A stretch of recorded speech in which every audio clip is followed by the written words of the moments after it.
من الشیطان الرجیم. جس میں پوچھا گیا ہے جناب شیخ محترم محبت کسے کہتے ہیں؟ شکریہ. اب یہ محبت تو عام ہے، کم سے کم محبت رسول یا اس طریقے سے. بہرحال یہی مقصد ہوگا جو پوچھے ہیں انہوں نے، ان کا مقصد یہی ہوگا کہ محبت سے مراد کیا ہے، محبت رسول بھی. الحمدللہ والصلاة والسلام علی رسول اللہ.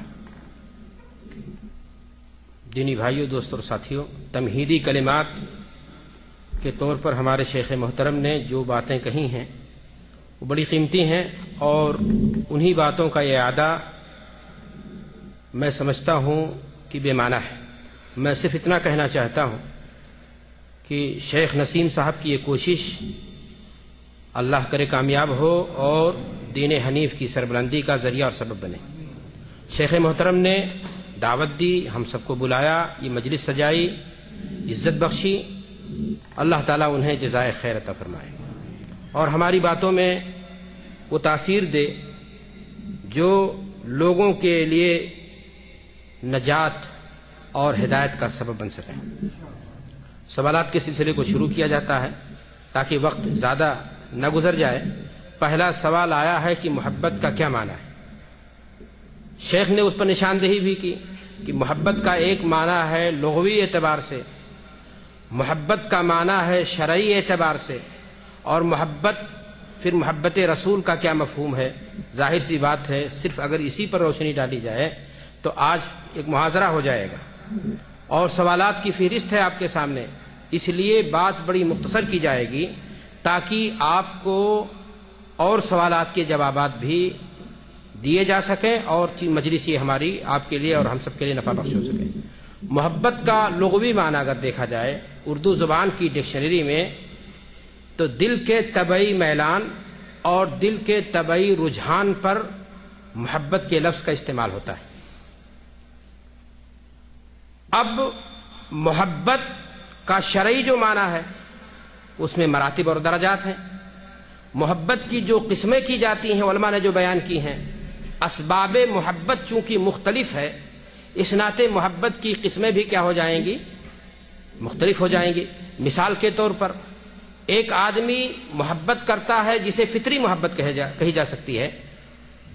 آدمی اپنے آپ سے محبت کرتا ہے، اپنے مال سے محبت کرتا ہے، اپنی اولاد سے محبت کرتا ہے، اپنے ماں باپ سے محبت کرتا ہے، کسی شیخ سے محبت کرتا ہے، روحانی کوئی نسبت ہوتی ہے. یہ تمام چیزیں، یہ تمام زاویے داخل ہیں محبت کی اس قسم میں جسے آپ کہہ سکتے ہیں فطری محبت. قرآن مجید کا اگر آپ مطالعہ کریں گے اور پتہ چلے گا آپ کو یہ کہ اس اعتبار سے دیکھا جائے تو اللہ کے رسول صلی اللہ علیہ وسلم سے ہر مومن کو محبت کرنی چاہیے، اس لیے کہ اللہ کے رسول صلی اللہ علیہ وسلم تمام مومنوں کے لیے روحانی باپ کی حیثیت رکھتے ہیں.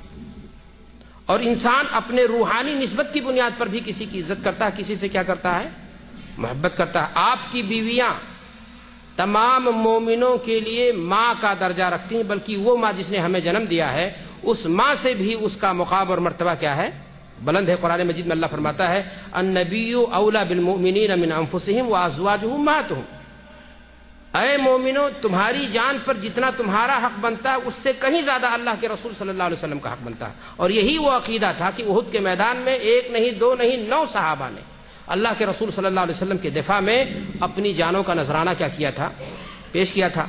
مقام تنعیم میں جب ایک صحابی کو شہید کرنے کے لیے لوگوں نے مجلس رچا رکھی تھی تو اس وقت ابو سفیان اسلام نہیں لائے تھے. ان سے پوچھا تھا کہ اس وقت تمہاری تو یہی خواہش ہوگی کہ تمہاری جگہ محمد صلی اللہ علیہ وسلم ہو اور تم بچ جاؤ، اپنے گھر میں رہو. کہا اللہ کی قسم ہرگز نہیں، میں تو اتنا بھی نہیں چاہتا ہوں کہ اللہ کے رسول صلی اللہ علیہ وسلم کے طلبے میں کانٹا چبھے اور میری جان کیا ہو جائے، بچ جائے.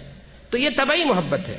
اب دوسری محبت کی قسم بن سکتی ہے عقلی محبت، اور عقلی محبت میں اس کی مختلف قسمیں بن سکتی ہیں. خوبصورتی کی بنیاد پر عقل چاہتی کسی چیز سے محبت کرتی ہے، یا کمال خوبی کی بنیاد پر ایک انسان کسی انسان سے محبت کرتا ہے. آدمی کی شکل نہیں ٹھیک ہے لیکن کوالٹی اس کے اندر کوئی بہت بہترین ہے. مثلا غالب بڑا اچھا شاعر تھا، متنبی عربی زبان کا شاعر تھا، اس کی شخصیت اس کے مذہب سے بحث نہیں ہوتی، لیکن جو شاعری میں متمیز ہے اس کے ہاں، اس کی بنیاد پر ایک آدمی جس کے ہاں شاعری کا ذوق ہوگا اس سے کیا کرے گا، محبت کرے گا. ایک عقلی محبت کی قسم احسان بھی ہو سکتا ہے. کہا جاتا ہے الانسان عبد للاحسان. اگر آپ نے کسی پر احسان کیا ہے تو وہ آدمی فطری طور پر آپ سے کیا کرتا ہے؟ محبت کرتا ہے۔ ان تمام چیزوں کو اگر دیکھا جائے تو اللہ کے رسول صلی اللہ علیہ وسلم سے ایک انسان کی محبت حد درجہ ہونی چاہیے، اس لیے کہ خوبصورتی اللہ کے نبی سے زیادہ خوبصورت کسی ماں نے کوئی بچہ نہیں جنا۔